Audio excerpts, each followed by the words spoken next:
Hey everybody, welcome here on this Throwdown Thursday. It sure in my neck of the woods today sure isn't acting much like a spring day.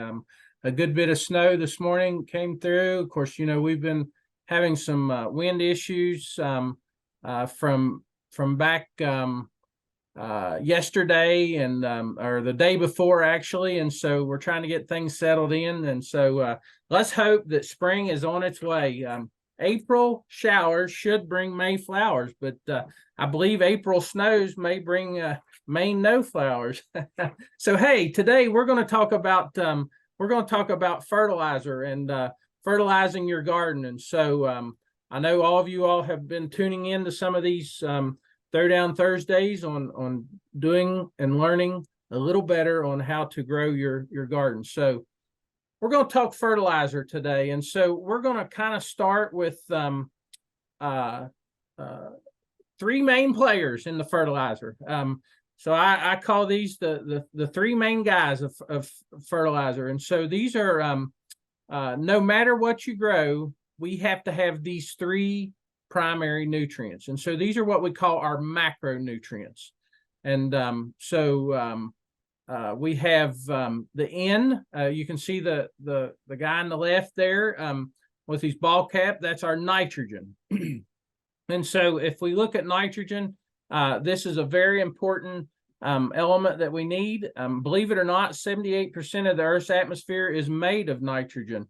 Plants actually will use some of this directly from the air, but however, we may need to add some of those nutrients in. So then our second player there is the phosphorus, which is the P, which stands for phosphorus. And so every plant needs this specific nutrient to conduct photosynthesis. So we're going to talk about these a little more in depth, but I wanted to introduce you to them.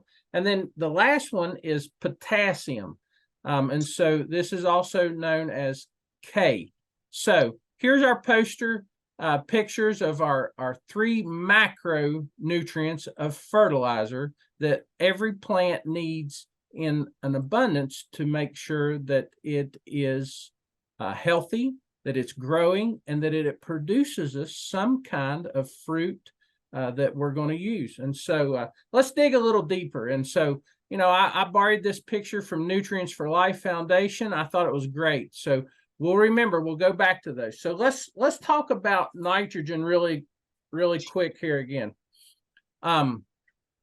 Remember, I said earlier that 78% of the Earth's atmosphere is made up of nitrogen. But however, a lot of the plants can't use nitrogen out of the air. Okay. Does anyone know what plant can use nitrogen out of the air? Think about it. A legume. All right, so legumes can. So when we think about our garden, that's our beans, those half-runner beans, those bush beans, those pole beans. Those are legumes. Clovers are legumes. So they can pull the nitrogen out of the air and put it into a form that they can use. But most plants can't. So we have to add that. And so what does nitrogen do for a plant? All right, remember, nitrogen is the N. Okay, so nitrogen is going to make the plant green and healthy. All right, so without nitrogen, plant leaves will be weak and yellow. So if you go out there in your garden or your plant that you're growing and you see some yellowing leaves, all right, more than likely that your plant is deficient in nutrients, in nitrogen. I'm sorry. So the other thing that we get out of this is for nitrogen is it also gives us that big leafy growth. As you can see in my background, those beautiful tomatoes that were grown in a high tunnel, they look beautiful and green. That leafy growth, those leaves have that deep red or deep green to them. That is making sure that they have plenty of nitrogen. So again, this is the first member of our N, P, and K team, nitrogen. And this is what it looks like is in a granular form, those white little pebbles in a commercial fertilizer. Now, we're going to talk about other fertilizer kinds in just a little bit. but this is what it looks like in a commercial fertilizer. All right, let's look at our next team player is our phosphorus. So this is our P, and so phosphorus is one of the macronutrients that we need, and it's the basic need for all plants. So here's what it does: phosphorus helps the plant to conduct photosynthesis, and also helps it to store and move energy through. So what also phosphorus will do to a plant is it helps it to be disease tolerant. So we're growing some, I'm going to go back to our tomatoes that we're growing in our garden, or our plants that we have. And so sometimes if we look at our nutrient that's kind of deficient, sometimes a disease may move in. For instance, we may be more susceptible to some kind of wilt, or maybe a fungus. This is kind of like that vitamin pack that our plant has, is phosphorus. It helps it to stay strong. All right. And so it helps it to stay strong, have healthy roots. It can help it to produce quality seeds and flowers and fruits. So in my opinion, this is probably one of the most important macronutrients that we can look at for a plant. Because why? We want to make sure it stays healthy. Okay. And so if we do see a deficiency, one telltale tale is that we'll see some purple leaves and stems on our plants that are growing, our garden plants, okay? And this goes true with grasses also, but we're talking about gardens today. So if we see those purple leaves and stems start to turn a little bit purple, then we can tell that we have a phosphorus deficiency. So this is our second player in our NPK team, right? All right, so where does our phosphorus come from? So if we look at it, a lot of times it's mined, okay? And so it's mined out of the soil. And so we have some major production states here in America that where some of this is mined from. And so, you know, Idaho's a big one, Utah's a big one, North Carolina's a big one, and Florida is also a big one. And so that's where we're going to mine our phosphorus, or our phosphate, that we get to put on our plants. Okay, so it's mined out of the ground. And again, it's an important nutrient that we'll use. And so this picture illustrates that, mining from that. All right, so we look at our third team player in our NPK team. We've got potassium here. And so potassium is the last of the macronutrients that plants will need. This is very important also to help fight off disease, and also helps it to be efficient in using water. Okay, so why would that be important? Why would potassium be important in the efficiency of using water? Well, it can help us in a drought situation. It can also help us in a cold situation. It helps that plant to utilize the water to its best potential. So we don't want these diseases to come in and hit these plants with the potassium deficiency, or it may not make it through some dry spells or cold spells. So this is kind of what we're looking at as far as our last team player that we're looking at as far as potassium. Okay. All right. Potassium is also known as potash. And again, here is it's being mined out. Potash mined deep underneath the Earth's surface.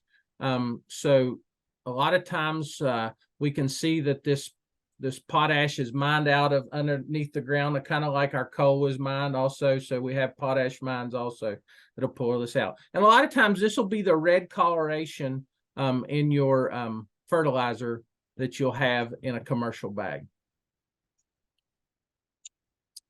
All right, so we have all these different nutrients that are beneficial, that are essential to plants also. So let's recap and think back. So we have nitrogen. If we look at nitrogen, that's our macronutrient.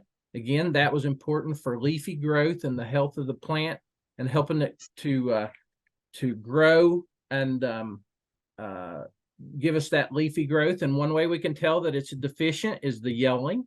And then if we look at our P, which stands for phosphorus, that's our second macronutrient. That's encouraging the plant to grow strong roots and to be healthy. All right. And then if we look at our third one, the K, the potassium or the potash that's mined from underneath the soil, that's the one that's going to help us with water utilization.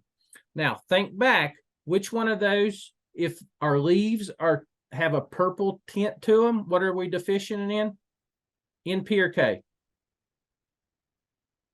P. P, right? Did you say that? Yep. All right. So, simple little test question there. Now, let's look at our other nutrients, the other 17 that are essential. And I'm going to go through these for you because they are essential to us, and we can find those in fertilizer also. So let me tell you what they do first. So we have calcium, which is Ca. It's important for plant metabolism, and it's essential for the cell walls. So it helps this plant to utilize the energy, and that's what calcium will do. Magnesium helps with photosynthesis. So it helps the plant to store, to build and develop through the photosynthesis process. Now, if we look at sulfur, this is identified as helping to improve root growth and cold tolerance. So some plants that maybe are out earlier, we may need a little touch of sulfur to help those plants. Okay, boron, that regulates flowering and pollination. Another one is chlorine. It also aids in plant metabolism. And what's another one that aids in plant metabolism? Do you remember? They're supposed to start with C. So we've got the chlorine and the calcium. Okay. And then iron is essential for formation of chlorophyll. So helping make sure the plant builds up that chlorophyll. Manganese breaks down carbohydrates. Molybdenum helps with nitrogen deficiency. And that's nickel, essential for plant hormones. Zinc helps regulate enzymes.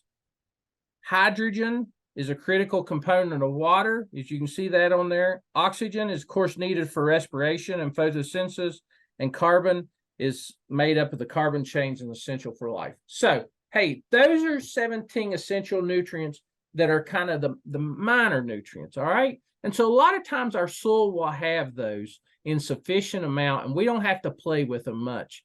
And we're going to look at a soil sample here real quick that'll show us some of those figures that are in there. So those are just some quick things about the micronutrients that are also important, but probably the three major macronutrients that affect the plants were, again, those nitrogen, phosphorus, and potassium. All right, so here we go. We have a bag of fertilizer. Now, this is commercial fertilizer that is made up of very many different things in there. So you can see as you go down through there, I talked about those three macros. They're at the top. All right. And then you have those micros down through here. So here's the take home that I want you to follow. All right. And we're going to look at a soil sample in a minute, but look at that as three numbers across the top. 5, 3, 3. Do you see that? 5, 3, 3. Do you see those numbers across the top? So every fertilizer bag will have those macronutrients labeled up there. What do you think the 5 stands for? Nitrogen, right, Jackie? I saw you give that answer. So that's the first number, N. The second number, 3, is what? Phosphorus. Yep, correct. The P, phosphorus. And then the last number, 3, is what? Potassium. Potassium, or K, correct. So the macronutrients are always labeled on top what is in that bag. So N, P, and K, 5, 3, 3. All right. So here's what you have to look at, though. That is only a percentage. So it's only 5% nitrogen, 3% P or phosphorus, and 3% K. Well, when we look down there at the very bottom, see on the bottom of that, it says 10 pounds. Well, so our macronutrients are only 5% nitrogen out of the 10 pounds. So how many actual pounds of nitrogen are in this bag of fertilizer? if it's 5% nitrogen and the bag is 10 pounds. So easy math is we'll take 10 pounds and times it by 5%. 0.25. 0.5, isn't it? Yeah. So there's only like a half of a pound of nitrogen in that bag.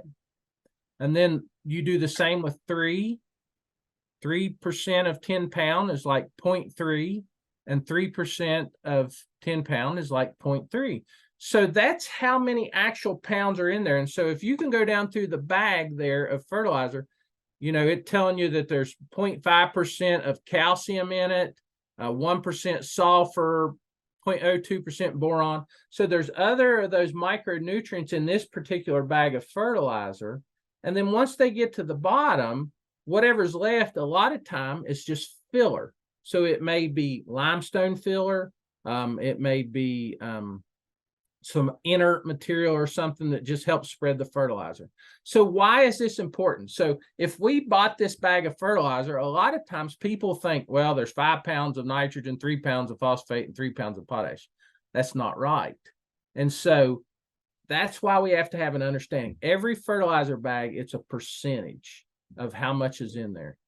Here's why it's important. Here's a soil sample, and this is a soil sample result, okay? So, Keely, have you all covered these soil samples yet in the Throwdown Thursday? Yeah, our first lesson was about soil sampling, so we went over it some. Great, and how to figure those? I can't remember exactly, Yeah. but we it wouldn't hurt to touch on it a little bit again, just Yeah. for a refresher for the folks who weren't there for that Right, one. let's recap here. So this is, once you test your soil and you get the results back, here's what it's going to look like. And so can you see my pointy arrow on the screen? Can you see that, or can I only see that? I think we can see it. Okay. I see it a second. Oh, nope, that was mine. I'm sorry. No, I don't think we can see it. All right, so it's not showing up. That's fine. So we basically have what do you call these? 3 rows, you could say. All right, the lines at the top it's going to come back with your name and information in the top row. If you look down to the second row, it has some bars. All right, a kind of a bar chart that goes to the right. All right, and so this is going to tell us some important things. So when we look up there, it says lab test results. Does everyone see that on that piece of paper in the second row, lab test results? Soil pH is one of the critical things that we look at, and that says 6.1. All right, so most garden plants, now, I'll give you some exceptions, most garden plants like a soil pH to be in that 6.2 to 6.5 range. All right, so that's your corn, your beans, your squash, your lettuces, your peppers, and plants like that. Now, plants that do better with a lower soil pH or more toward the acidic side, which down in the 5.5 would be things like potatoes. Okay, and so this soil pH is very important as far as making sure our crop goes right.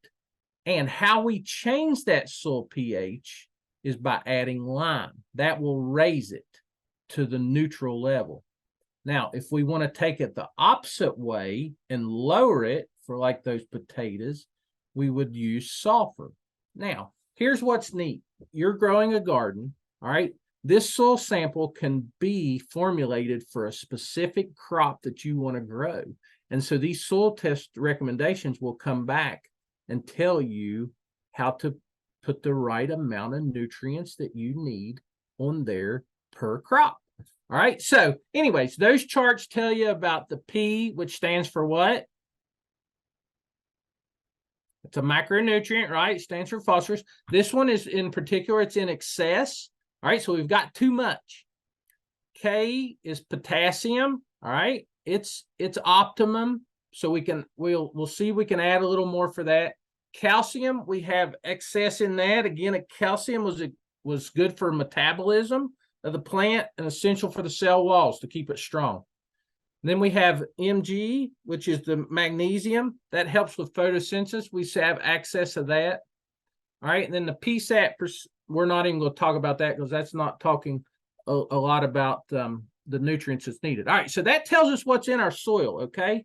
All right, but we're going to come down here, and what's important for us is in the fertilizer recommendation, the third row, when you get this back.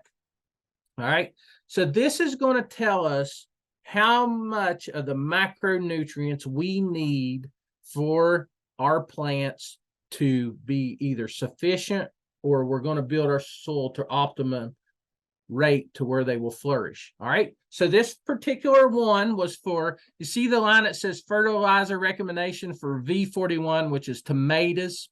Does everyone see that?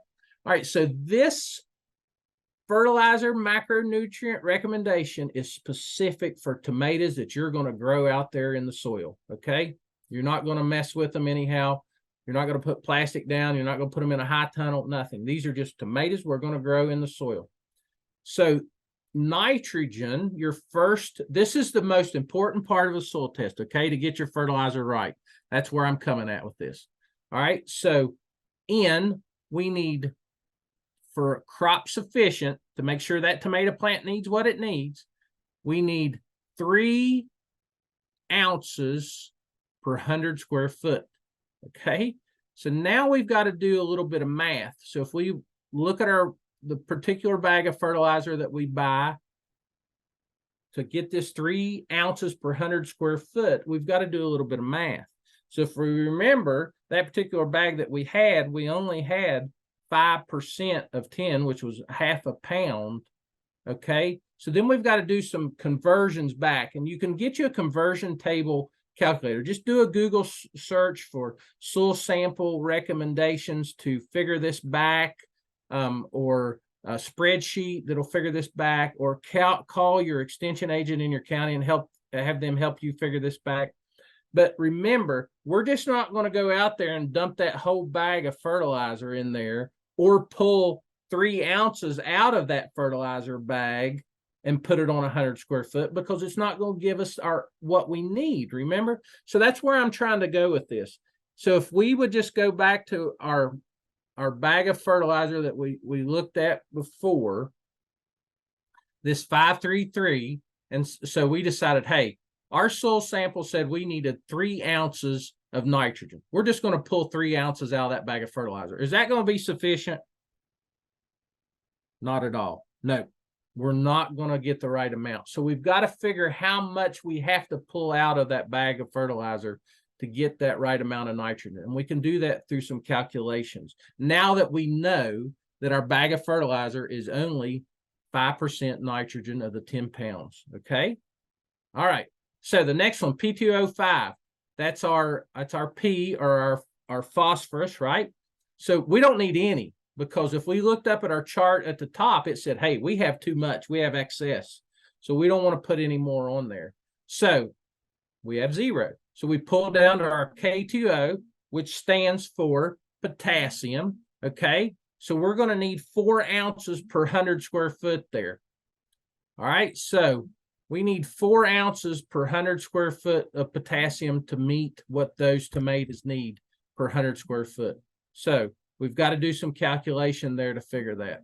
All right, so if we look at our lime recommendation out the bottom, it says the soil pH is above optimum for this crop of tomatoes, so no lime is needed to raise soil pH. So that little row right there told us exactly what our plant needed as far as fertilizer.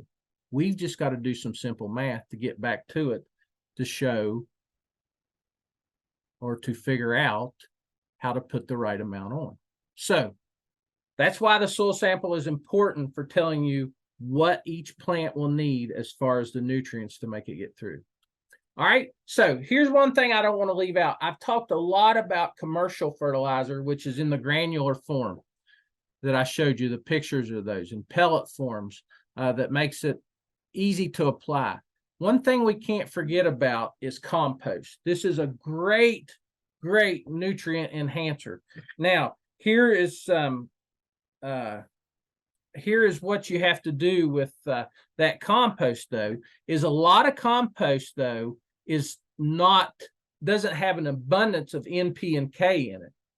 It has a very, very small percentage. And so if you buy compost, it would be nice if the analysis would be on the bag to tell you what it is. And a lot of compost that I see is only like 1%. All right. So it doesn't have a lot of nutrients available in it. So a lot of it kind of has to be applied to get to the high levels of nutrients. Here's what compost can do for you, though. It can add organic material to the soil. All right. And so it'll also help with those earthworms. It'll help keep the soil healthy, live, beneficial bugs and whatnot, and gives us that organic layer also, which is the top layer on the soil right underneath the vegetation, that top layer, which helps us to hold moisture in. That's the neat thing about using compost is it breaks down, it'll kind of decay and rot there, but it helps keep that moisture from being evaporated up through the air. So check into that compost, look at what the macronutrient availability is. There's piles of micronutrients in compost. That's why I love it. It's a great another additional to use. All right. Hey, so any questions that we have about fertilizer?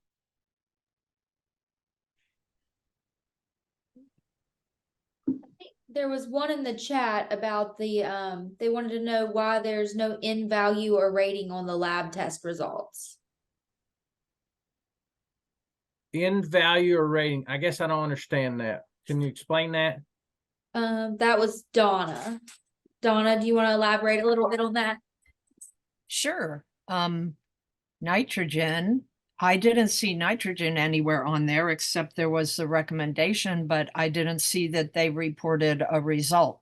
So that's my question. I see that they reported phosphorus and potassium as well as calcium and magnesium, but I didn't see any result for nitrogen. So how can they make a recommendation when they don't tell you what the result was? Great question, Donna. When we look at nitrogen comes to it's a plant utilization. So nitrogen is not stored in the soil. Nitrogen will only remain available to a plant for 30 to 60 days, depending on the application and how it's applied.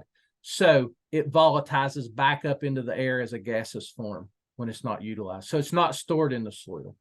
And so that's the only way that we can measure nitrogen a lot of times is we do a plant tissue, and we'll take a piece of the leaf and measure the nitrogen that the plant has taken up and is utilizing. So how the recommendation is given for the nitrogen is per plant specific of what it needs, what that plant needs to be sustainable or grow. Does that answer that? Sure does. Thank you. Yes. Yep. Here's the other thing, folks, that I left out. When you're fertilizing with these recommendations for these macronutrients or micronutrients, make sure that you do not do this in a drought period. Fertilizer will not be utilized to 100% if it's dry or going to be dry. Actually, it can cause some burning sometimes. So what you want to do, I always tell folks, if you can, put it on while there's a light rain going on. I know that's tough, but that is where we'll get 100% utilization of our fertilizer if you can get the water contact into the soil on that fertilizer or right before a rain. So do not do it in a drought. You will not have 100% fertilizer utilization. Of course, you don't want to do it in a 4-inch rainstorm, but you know, if we're going to have a light rain that'll dampen the soil, we get greater utilization of the fertilizer. Yeah. Any other questions? Yes, I have a quick question. Yes. So is there a regular routine that a home gardener should stick to for fertilizing, or would you just recommend observing your crops and then fertilizing based on what you see? Okay, so the routine thing to do is soil test. And because if you look back, here's let me go back to this soil sample. Here's what happens when we get into a routine of applying fertilizer. Look at, so this more than likely is someone that has applied some fertilizer in a form of an 1846-0 or something on their garden year after year after year. Is we get into that excess of nutrients in there. Like, for example, look at the P under the lab test results. The P is of an excess of too much phosphorus. And then we get into an environmental concern then. So so the ideal thing is to not routinely every year put the same thing on it over and over and over again, because then we get too much in the soil. And then we have a reverse effect. So sometimes when we get into these excess ratings, sometimes we can see some tie up of other nutrients and macronutrients, and things don't start working right. So it makes our soil sometimes become unhealthy to the plants, and it can't utilize what it needs to like it should. So what I would do is soil test to know where we are exactly, and then also monitor the plants. So you know, I gave you a few suggestions. Just do a little research on the plants that you're growing. Look at symptoms when they're deficient in some of those nutrients, what they'll look like. But the biggest thing, once you get your soil to where it needs to be, and you find that through the soil test, a lot of times you can monitor these plants, and nitrogen may be the one macronutrient that you may have to apply in a small amount. And the reason you can tell if something starts to yellow in the leaves, then we can see that we may need to add a little bit of our first macronutrient. The other thing, Caleb, is if you want to get intense in this, is to get to do some plant tissue monitoring. And that's where you'll take some snippings of the leaves and send those off to a lab that can analyze some plant tissue. We can't do that 100% just yet at the WVU. We may be building on that, and there may be a lab that I don't know of up there that can do that, but you can do a plant tissue. Lewis Jett would be a good contact that we could talk and see what our plants are utilizing in that manner. That's great. Thank you. You're welcome. Hey, any other questions?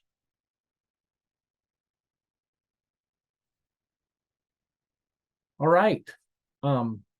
So here's your QR code, right, Keely? And Yes. the keyword I think is fertilizer.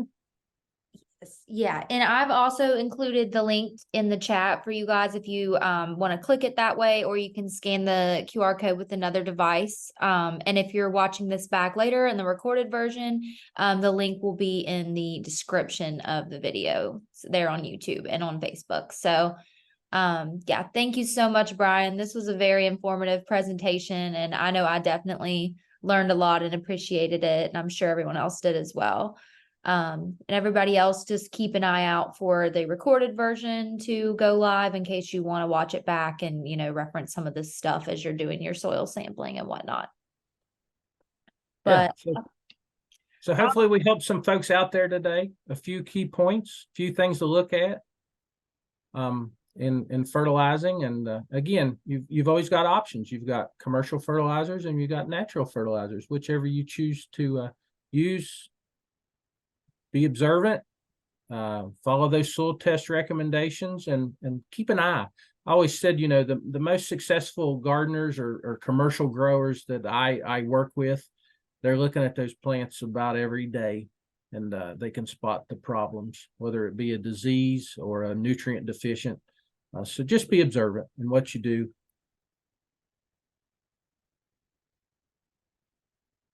yes. And good luck. Let's hope for some warmer weather. I'm ready. Absolutely. Unless I know you said it's snowing there. It's been raining and tornadoes and everything else here around Charleston. So we're getting a little bit of all of it around the state. So hopefully the rest of the spring is a little nicer to us. Yeah. Yes. Yeah. Hopefully we'll have a good growing season with ample amount of moisture this summer, and all your all's plants and your Grow This Challenge crops that you're growing do well for you, and we get a benefit of them, and that's something good to eat. Yes. Thanks, everybody. Thank you. Bye-bye.